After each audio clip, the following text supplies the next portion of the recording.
En Maray Televisión siempre hay un tema importante para compartir y lo hacemos conversando con Jorge Luis Malebrán Galleguillos.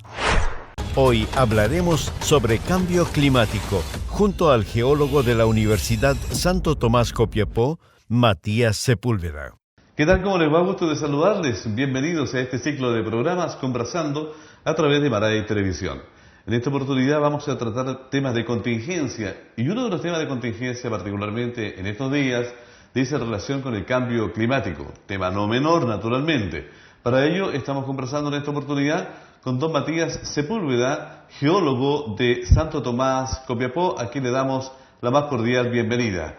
Matías, gusto de saludarle, bienvenido a Maray Televisión. Buenas tardes, Jorge Luis, muchas gracias por la invitación. Es un tema muy importante, instancias como esta de acercar la información a la gente son muy importantes hoy en día. De todas maneras, hablando de cambio climático, ¿qué se entiende por cambio climático? La gente ha escuchado cambio climático, efecto invernadero, calentamiento global. ¿Está todo en una misma vorágine? Bueno, sí, son tres conceptos que van todos de la mano, uno detrás del otro. Y todo comienza con el efecto invernadero. Y el efecto invernadero, en palabras simples, hay una pequeña capa en la atmósfera, ¿cierto?, que retiene parte del calor que recibimos del Sol. El problema que aparece hoy en día es que las emisiones de gases a través de la industria, los vehículos, ha hecho que esta capa que retiene el calor del Sol empiece a crecer. Las temperaturas en el planeta van aumentando a pasos muy rápidos, y esto va causando que los climas naturales del planeta empiecen a cambiar casi de extremo a extremo. Perfecto. Ahora bien, sequía en algunos lugares donde era muy lluvioso, poniéndonos en contexto en Chile, zona centro-sur, normalmente llovía casi todo el año, o si no en los tiempos de invierno, llovía mucho. En el norte era escasa la lluvia, pero hemos visto lluvia e incluso granizos en el altiplano, temperaturas muy bajas. ¿Esto es efecto del cambio climático, Matías? Efectivamente, todo esto que está ocurriendo hoy en día son consecuencias del cambio climático. Tenemos, por ejemplo, en Copiapó, en los últimos 5 años ya hemos tenido 2 lluvias torrenciales con inundaciones. La zona central del país tiene déficit de precipitaciones que alcanzan hasta el 97%. Por ejemplo, para darte un ejemplo concreto de esto, tenemos la conocida laguna de Aculeo, que hasta el año pasado era un centro de interés turístico y que hoy día ya no existe. La laguna está completamente seca. ¿Podríamos decir entonces, que se desprende de esto, Matías, que nosotros somos los responsables de que se estén secando los ríos, de que los océanos se estén contaminando con mucho plástico, con mucha basura? ¿Somos los seres humanos la consecuencia de...? Bueno, sí, la gran responsabilidad de esto es la humanidad. Desde 100, 150 años atrás, desde la revolución industrial, aparecieron las grandes industrias que emiten dióxido de carbono y otros gases a la atmósfera, y también otro factor importante en el que estamos contribuyendo es la deforestación del planeta. Que las áreas verdes del planeta ayudan a frenar este efecto invernadero y el calentamiento global. Ahora bien, en estos últimos años se ha visto una sequía galopante, por así decir, más del 70% de falta de precipitaciones.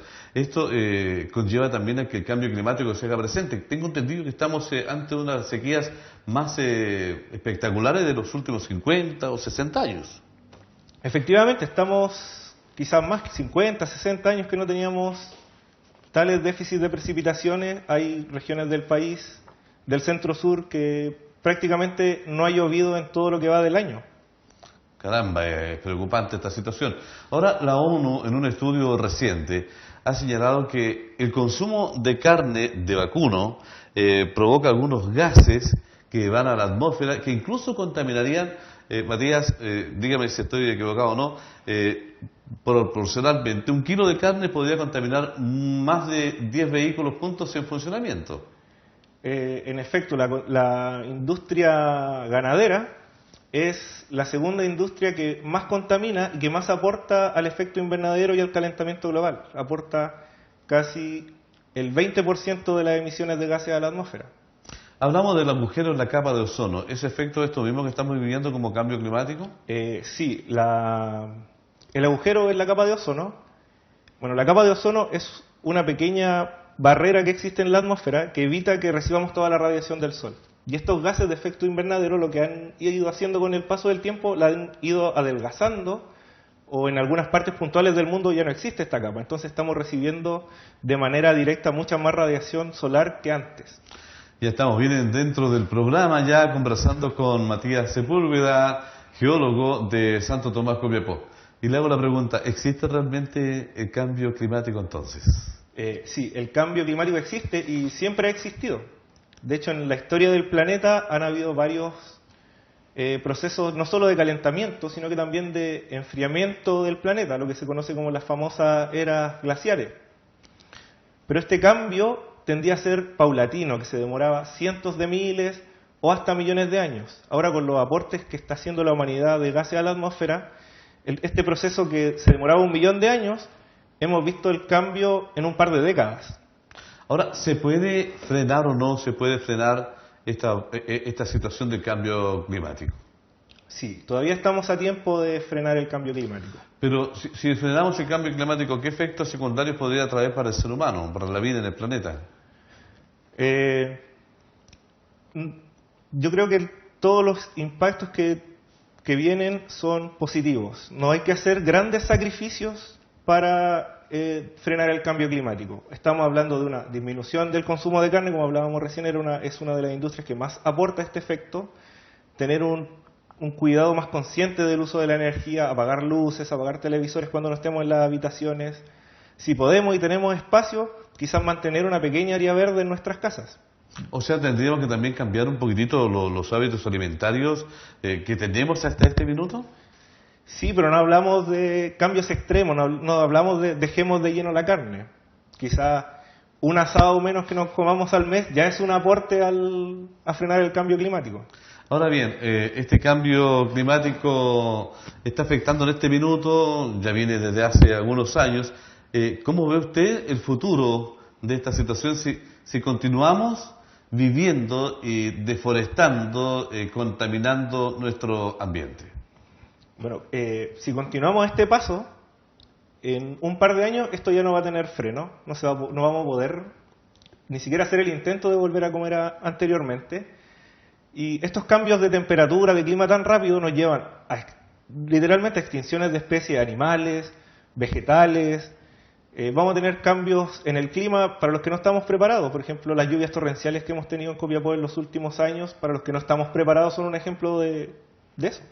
Ahora, el efecto invernadero, ¿cuál es el problema ambiental que presenta mayormente y cuál es el peligro o riesgo para la humanidad? Bueno, originalmente era un tema ambiental, disminuir emisiones de gases para frenar el calentamiento global. Hoy en día es un tema que ya es transversal en muchos ámbitos. Tiene que ver con temas políticos, tiene que ver con temas sociales, económicos. Ahora bien, este cambio climático a futuro podemos decir que va, en cuanto a calentamiento global, me refiero, ¿no?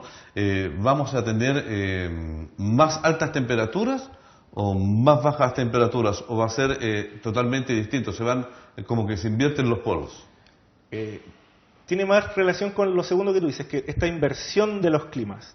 Tenemos que, por ejemplo, lo que pasó el año pasado en el mes de septiembre, si no me equivoco, que tuvimos nieve en el desierto del Sahara, que es uno de los más secos del mundo, y tuvimos varios metros de nieve que cayeron.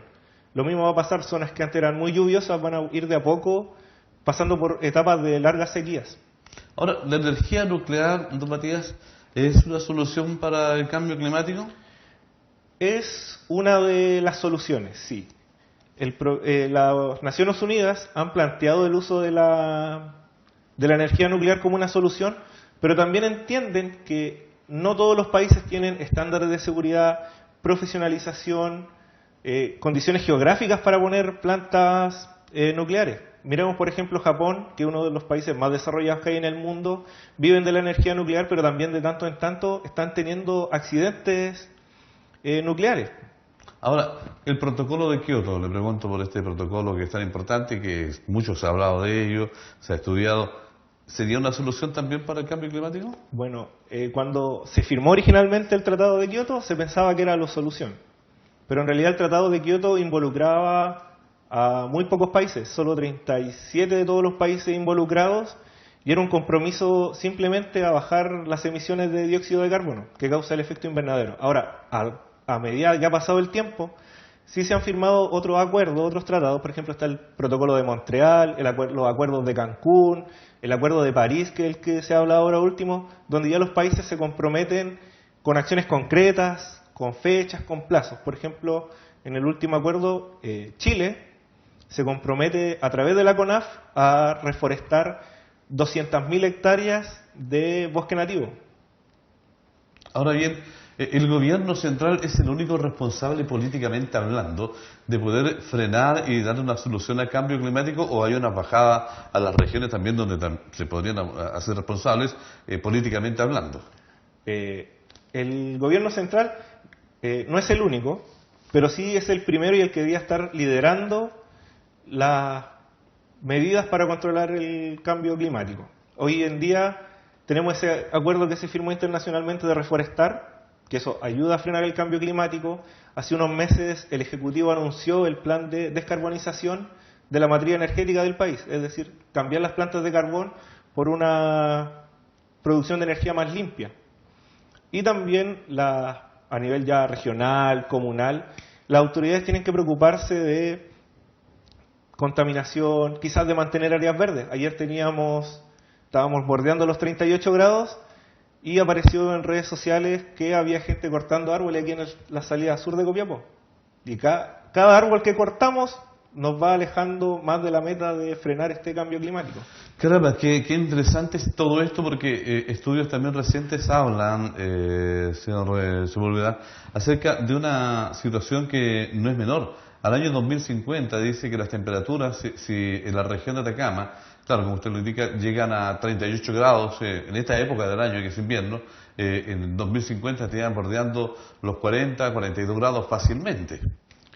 Y quizás no se necesite llegar hasta el 2050, como dijiste tú. De hecho, ya hay algunos estudios más recientes que dicen que quizás pasemos los 40 grados este verano. Quiero volver atrás a una situación que hablaba Matías. Los ríos se están secando. El Loa la laguna de Aculeo ya lo hablábamos, que hasta el año pasado era un centro de veraneo, ahora no pasa nada. El río Loa, que normalmente era un caudal bastante potente el que traía, ya se está secando. Incluso alguna vida animal que había al interior tuvo que ser rescatada y llevada a un zoológico. ¿Es tan así de grave esta situación? Es así de grave la situación. Como te comentaba, estos cambios deberían darse en periodos de tiempo muy largos, que nosotros ni siquiera deberíamos notarlo, pero hemos contaminado tanto que estos procesos se han acelerado a niveles que de un año a otro ya vemos cambios importantísimos y muy graves para los ecosistemas. ¿Cómo cambiamos el paradigma entonces para que todo esto se pueda revertir? Sé que no es el día de hoy para mañana, ¿cierto? Sé que no es en un mes, quizás en un año, 2 años, pero ¿cuál es el cambio de paradigma? Bueno, yo creo que, como dije al principio, instancias como esta de acercar la información a la gente y que estos estudios no se queden en las grandes universidades ya es un aporte a frenar este cambio climático. Lo demás viene de manera personal ir haciendo pequeños aportes, porque somos casi 20.000 en Chile, 7.000 en el mundo, y si juntamos todos los esfuerzos podemos cambiar el calentamiento global y el cambio climático. Lo demás viene que el poder central, el gobierno central, se ponga las pilas con normas de calidad ambiental, normas de emisión, y que éstas se hagan cumplir a cabalidad para poder tener un futuro mejor. ¿Es necesario entonces educar en la base, en los jardines infantiles, en los estudiantes de prebásico, en los niñitos, en los más pequeños, para que ellos ya tengan y traigan un chip cambiado? Yo creo que las costumbres pueden ir ya enseñándose desde los niveles más pequeños de la educación. Que aprendan a botar la basura donde corresponde, que aprendan un uso consciente de la energía, apagar las luces cuando no la están usando, por ejemplo. Todo eso se puede enseñar desde pequeño y es un gran aporte a esta misión de frenar el calentamiento global. Como ha sido también un tremendo aporte el haber contado con usted, Matías, el día de hoy a través de Conversando en Maray Televisión. Le deseamos mucho éxito en sus actividades que realiza en la región de Atacama, en Santo Tomás Copiapó particularmente. Y bueno, muchas gracias por haber estado con nosotros. Creo que esto es un tremendo mensaje muy potente a las futuras generaciones y a nosotros también. Muchas gracias por la invitación, Jorge Luis. Ojalá toque más adelante seguir hablando temas importantes para la gente. Muy bien, de esta forma, conversando aquí en Maray Televisión, hemos estado como invitado con don Matías Sepúlveda. Él es geólogo de Santo Tomás Copiapó. Cambio climático, a no olvidar, a cambiar el paradigma y a ser más respetuosos y más responsables y más amorosos también, ¿por qué no?, con nuestro medio ambiente. En Maray Televisión hemos presentado Conversando, junto a un gran invitado y un tema de interés. Condujo Jorge Luis Malebrán Galleguillos. Fue una producción de Maray Televisión.